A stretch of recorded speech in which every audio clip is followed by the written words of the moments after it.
Hello, it is Ryan, and I was on a flight the other day playing one of my favorite social spin slot games on ChumbaCasino.com. I looked over at the person sitting next to me, and you know what they were doing?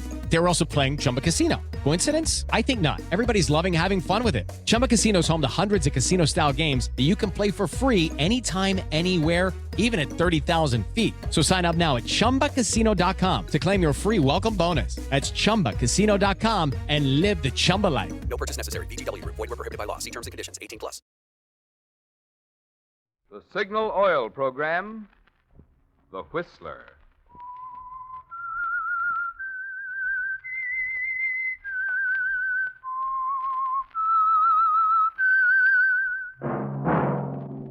That whistle is your signal for the Signal Oil Program, The Whistler.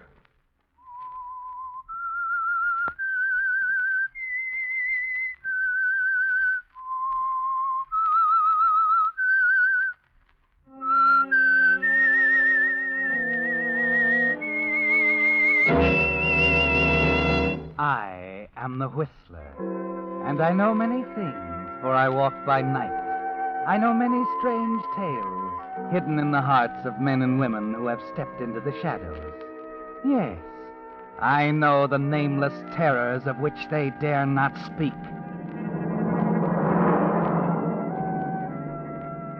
Yes, friends, it's time for the Signal Oil Program, The Whistler. Rated by independent research, the most popular West Coast program in radio history. In gasoline, you know, it takes extra quality to go farther. And Signal is the famous Go Farther gasoline. So look for the Signal circle sign in yellow and black that identifies Signal service stations from Canada to Mexico. And now the Whistler's strange story. The Sheriff's Assistant.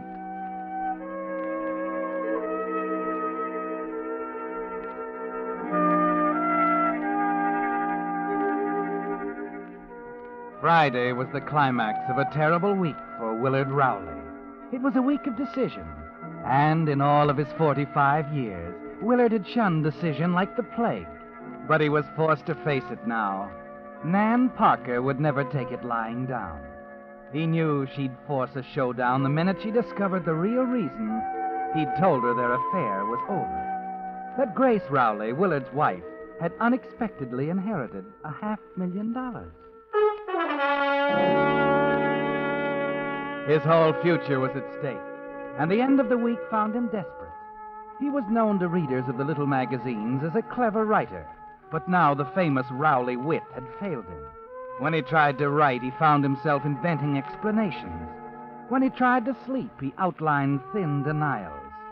His writing, of course, had earned him more fame than money, and he realized now that for everything, almost down to his cigarettes, he was dependent upon his devoted wife.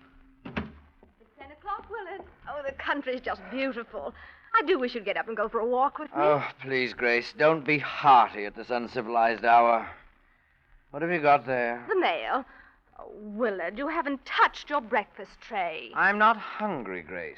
Where's my newspaper? Oh, here it is. Myra forgot it. Oh, I have to speak to that maid.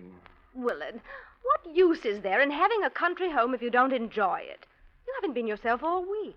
Staying in bed all day alone in your room? I'm not feeling well, that's all.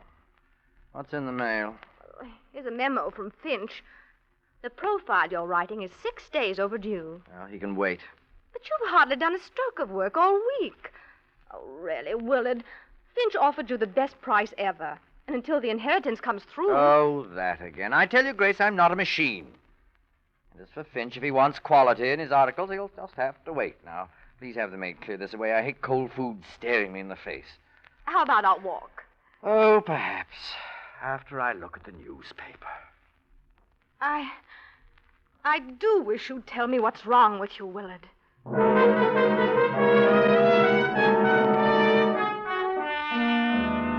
And as Grace leaves Willard, you almost wish you could tell her.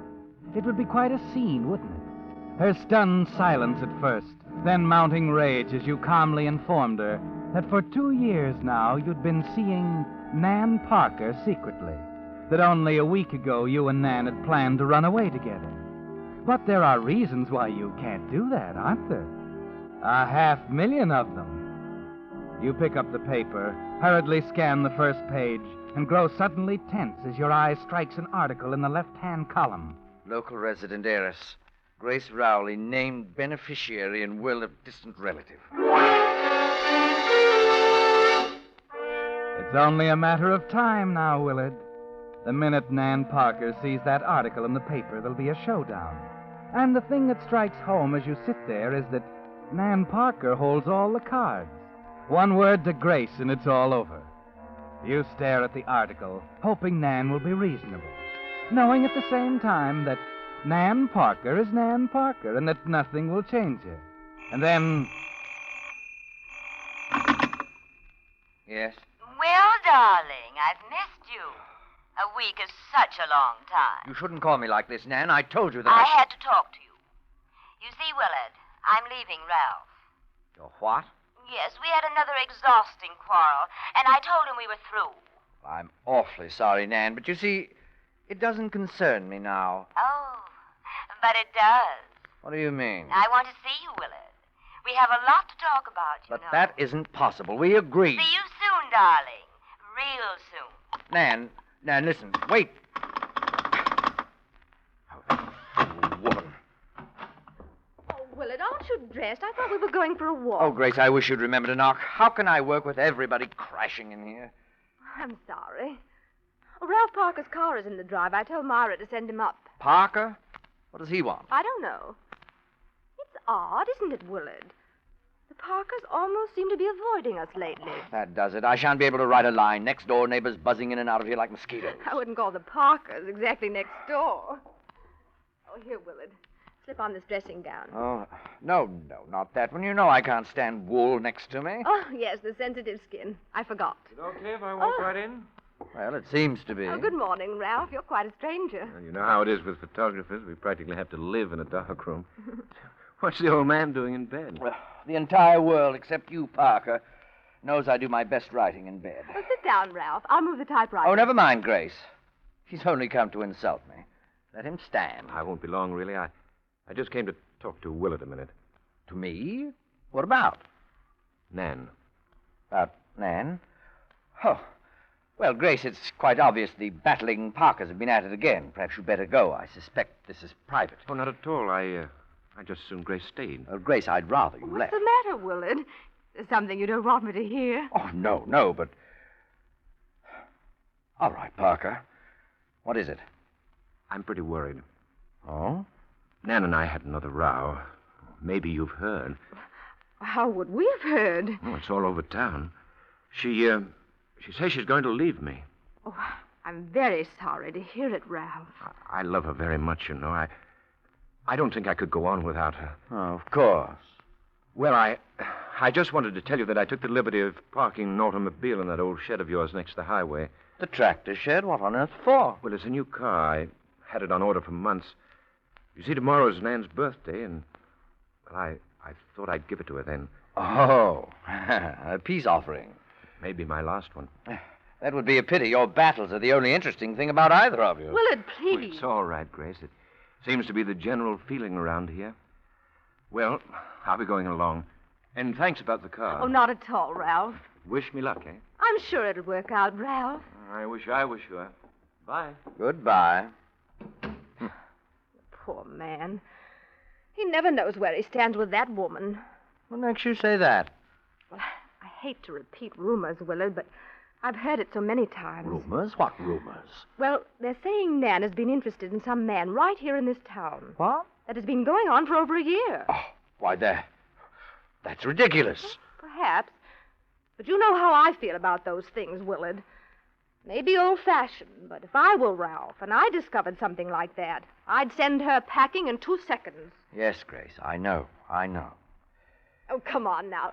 Let's get out for our walk, shall we? No, I've changed my mind, Grace. I've got to work. Finch is having a fit. I shall probably stay in bed all day. Again?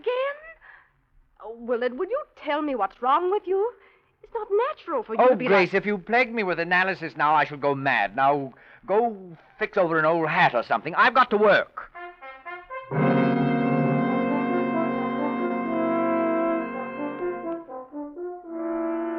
But it's not work, is it, Willard? The brittle front, the sharp tongue, your rudeness to Ralph Parker. All of it a feeble attempt to cover the fact that you're afraid now. That you can feel Nan Parker standing over you with an axe. And like a little boy, you turn to your bed as the safest place you know. For the next hour or two, you peck away at your typewriter, trying to finish the profile you promised Finch. But you can't keep your mind on it. And then a sudden, strange noise makes you look up. Huh? A perfect picture, darling. Typing away, all comfy and cozy. Nan, what are you doing here? Oh, don't be alarmed. No one knows I'm here. I slipped in through the back door. I told you I couldn't. There was a time when you were delighted to see me at any time, Willard. Give me a cigarette. I haven't got one. And don't be arch. It doesn't suit you. Then I'll be direct. We're going to discover New York together, Willard, just as we planned. And I told you that's out of the question. Well, I admit you stopped me. One day you were mumbling something in my ear about the sudden flight of summer hearts. And the next day you were devoted to Grace. It didn't make sense until this morning. Mm-hmm. I suspected you'd read the paper. You're not going to shake me because Grace is suddenly rich, darling.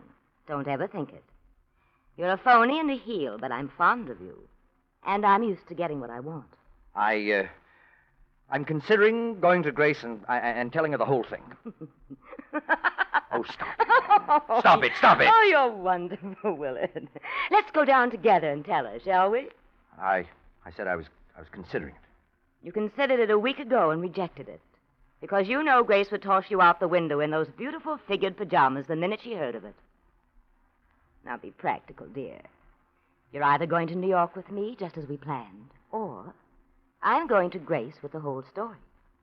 No alternative. Not one little alternative, darling. It's all decided. Now be an angel and fix me a drink, will you?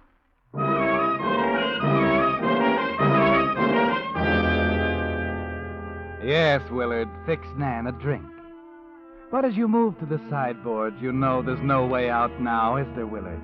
She's clever and determined, just like you. She knows your wit, your shrewd dramatics.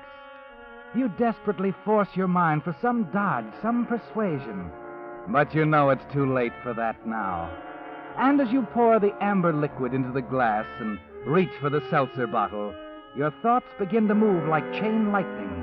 There must be something else, some way to silence her when everything else has failed. Something. And at that point, Willard, standing there, friendly glass in hand, you cross the narrow social threshold and start down the dark stairs of murder. Darling, do I get a drink or are you going to stand there forever? What? Oh, sorry, coming up. Here you are. Thanks. Nan, when did you plan to begin our little excursion? Tonight. Why so soon? Well, I told you I'm leaving Ralph. We can slip away tonight quite easily without being seen. He'll be in his dark room until 12, tied up with his photography. Alone? In his dark room? Mm-hmm. Yes, it will be simple, won't it? I can meet you at the tractor shed next to the highway. You probably know Ralph put the new car there. He's giving it to me for my birthday. Isn't that convenient? Yes, that's very convenient. What about the keys? They're in the drawer of his dresser. I found them there this morning. I see. What time shall I meet you, Nan? How about 9? No, later. The New Haven bus goes by at 9. We won't want to be seen. Make it 9:30. 9:30 it is. Skoll, darling. To us. To us.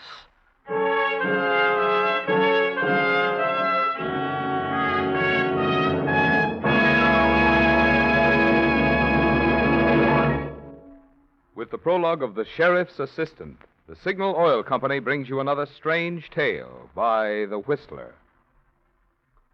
But now, since this spring marks the 25th anniversary of Signal Oil, let's look tonight at some of the changes these 25 years have made in gasoline. In quality, today's Signal gasoline is by far the finest ever made. Yet the price of the gasoline itself, not counting taxes, is almost 1/3 less today than it was 25 years ago. Ever since the beginning of the war, while prices of many items have skyrocketed, prices of gasoline have been kept as low as possible. For instance, here in Southern California, since 1940, the general cost of living has increased 53%, while the retail price of gasoline has increased only 13%. Or, in other words, since 1940, the general cost of living has gone up 4 times as much as the price of gasoline. That's why we say, when you drive into your Signal gasoline station and say, "Fill her up," remember you're not only getting tops in gasoline quality, you're also getting one of the most remarkable values your dollar still buys today. And now, back to the Whistler.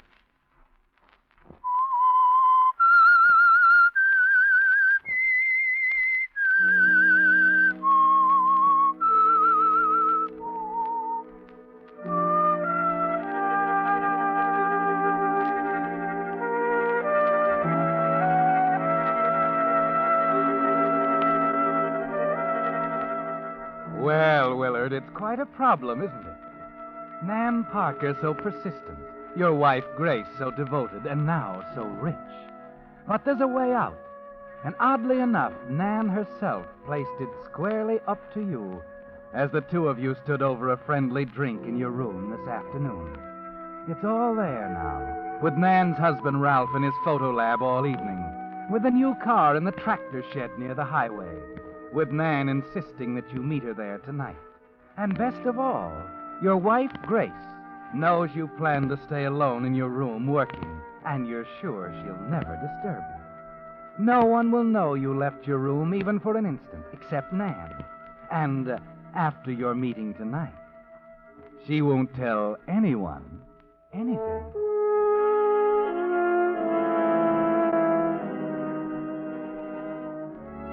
Shortly after 9, you throw on a dark overcoat over your pajamas, slip past Grace, reading in the library, and out the back door.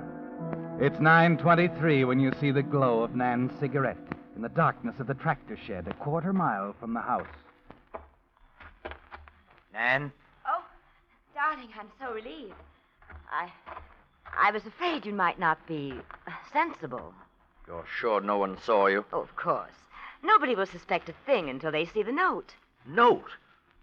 You left a note? Well, after all, I just couldn't disappear, could I? Oh, you fool. What did you say in that note? I said I couldn't tolerate Ralph another minute, and that I was leaving him. What did you say about me? Well, darling, should I have mentioned you? I didn't think it was necessary. I just packed my Answer bag. me, Nan. Are you telling me the truth? What did you say about me? Will, stop shaking me. I didn't say anything about you. Naturally, I assumed you'd tell. Willard, what are you wearing under that coat? Ryan Seacrest here. When you have a busy schedule, it's important to maximize your downtime. One of the best ways to do that is by going to ChumbaCasino.com. Chumba Casino has all your favorite social casino games like spin slots, bingo, and solitaire that you can play for free for a chance to redeem some serious prizes. So hop on to ChumbaCasino.com now and live the Chumba life. Sponsored by Chumba Casino. No purchase necessary. VGW Group. Void where prohibited by law. 21 plus. Terms and conditions apply. You can't go away dressed like... I'm not going away, my sweet. And neither are you. Willard, what is all this? What do you mean by... Willard! She stumbles backward as you lunge at her. And as the two of you struggle, you're vaguely aware of a crash as a metal can topples from its shelf.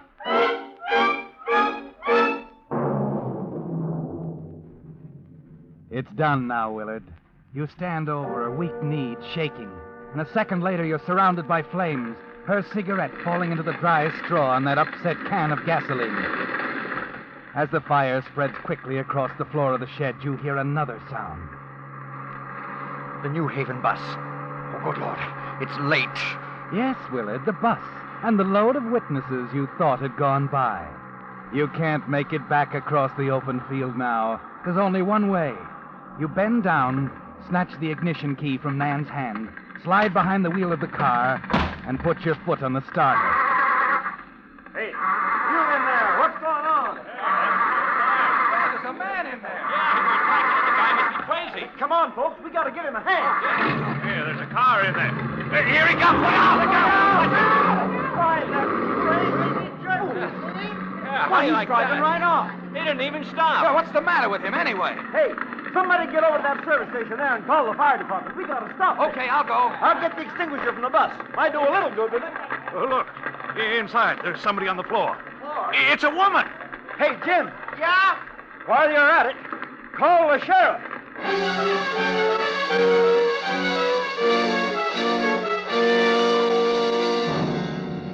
You're thankful they didn't see your face.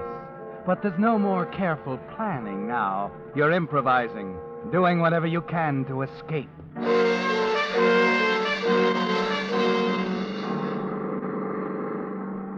You know you've got to get rid of the car.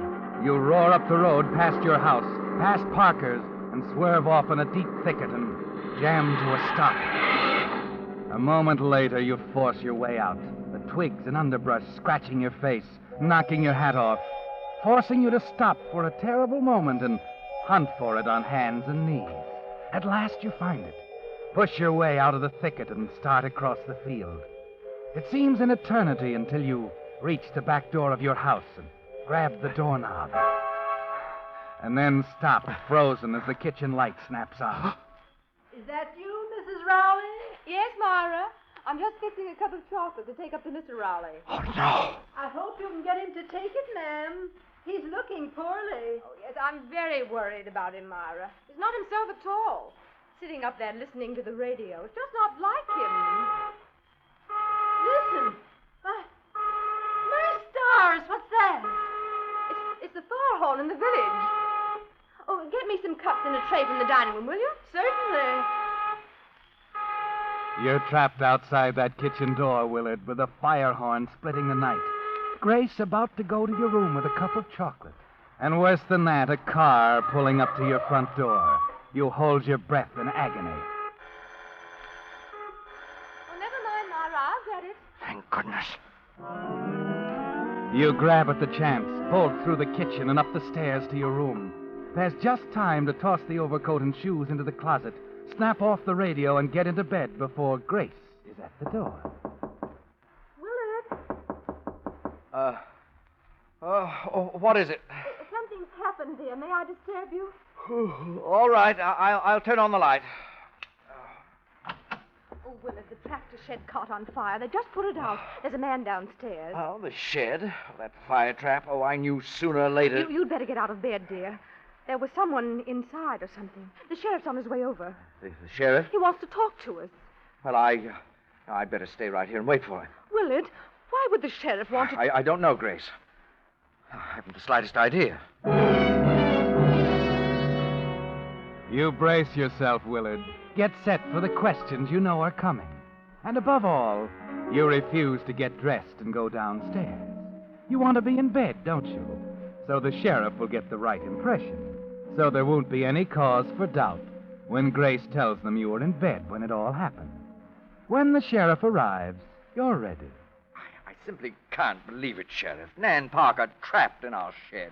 Why, it's terrible. Poor Nan. She was such a dear friend. Well, I didn't say she was trapped in the shed. One whole side of it was open, you know. Oh, yes, that's right. Of course, she couldn't have been... What? How else could she... She was murdered, Mr. Rowley, before the fire ever happened. What? That's the way I got it figured. But I don't understand, Sheriff. Why in the world would... Yes, why, indeed. Why, Nan was a very fine person. I thought you folks might be able to help us on that. Wait a minute. Yes.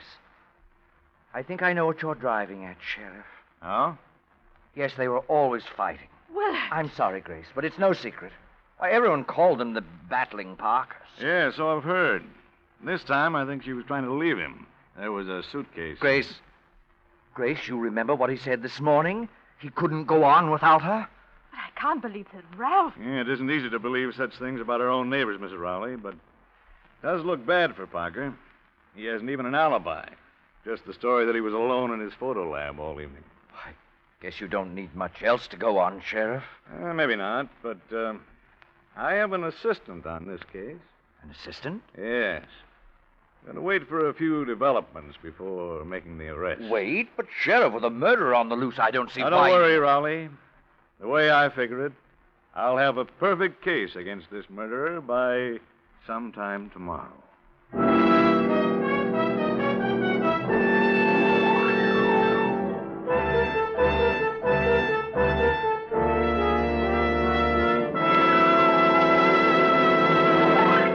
The Whistler will return in just a moment with the strange ending to tonight's story. Meantime, a timely word of warning to you drivers. With summer just around the corner, you'll be driving more and faster. That means that if you want to keep performance up and wear down, your car needs thorough scientific lubrication protection. In short, it needs a Signal spring changeover. What's the recipe? Well, first your Signal dealer will drain your motor of sludgy, winter-worn oil and refill with that amazing new type Signal lubricant that actually keeps motors 6 times cleaner, reduces cylinder wear 1/3. Signal Premium Motor Oil. Next, he'll limber up the chassis with a Signal double-check lubrication. We call it double-check because your Signal dealer always checks every point twice to make doubly sure not a single part is ever neglected. And finally, he'll refill the transmission and differential with the proper summer weight lubricant. Man, a car just can't help feeling peppier after a spring tonic like this. So give your car a break this week. Stop by your Signal service station for a Signal spring changeover. And now back to the Whistler.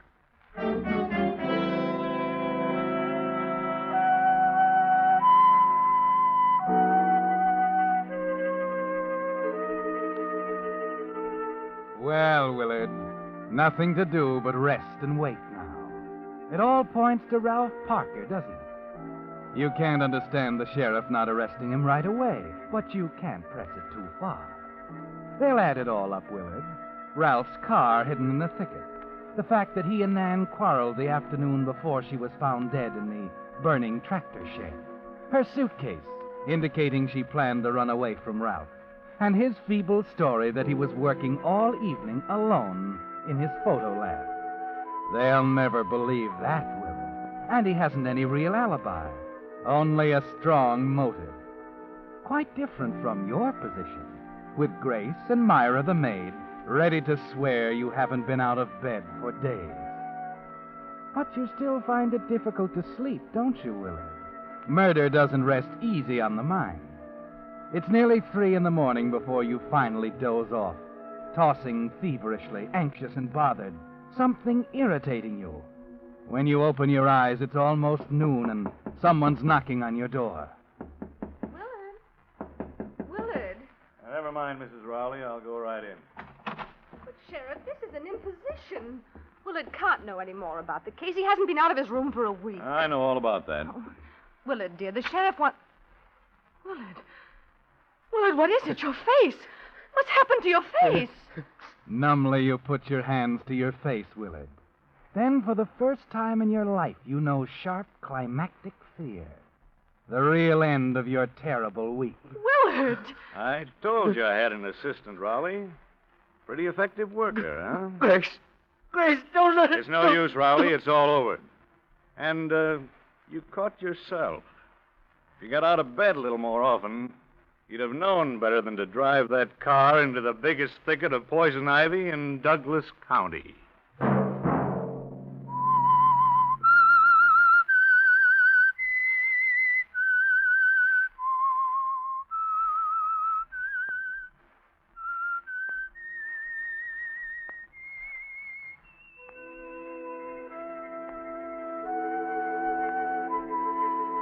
Let that whistle be your signal for the Signal Oil program, The Whistler, each Monday at 9. Brought to you by the Signal Oil Company, marketers of Signal gasoline and motor oil and fine quality automotive accessories. And now a word from Signal to all veterans. Congress has designed your National Service life insurance to fit your peacetime needs. Changes have been made in the GI insurance laws, offering each individual veteran economic security for the future. Visit your nearest Veterans Administration office for complete details. And remember, if you have dropped your GI policy, it is not too late to reinstate.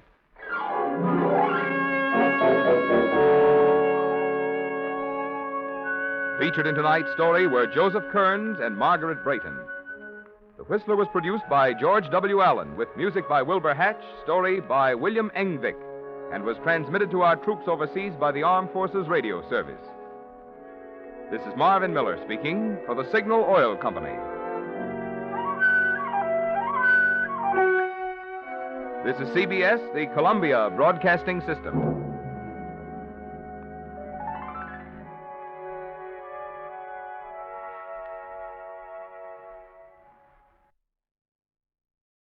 It is Ryan Seacrest here. There was a recent social media trend which consisted of flying on a plane with no music, no movies, no entertainment. But a better trend would be going to ChumbaCasino.com. It's like having a mini social casino in your pocket. Chumba Casino has over 100 online casino-style games, all absolutely free. It's the most fun you can have online and on a plane. So grab your free welcome bonus now at ChumbaCasino.com. Sponsored by Chumba Casino. No purchase necessary. VGW Group. Void where prohibited by law. 21 plus. Terms and conditions apply.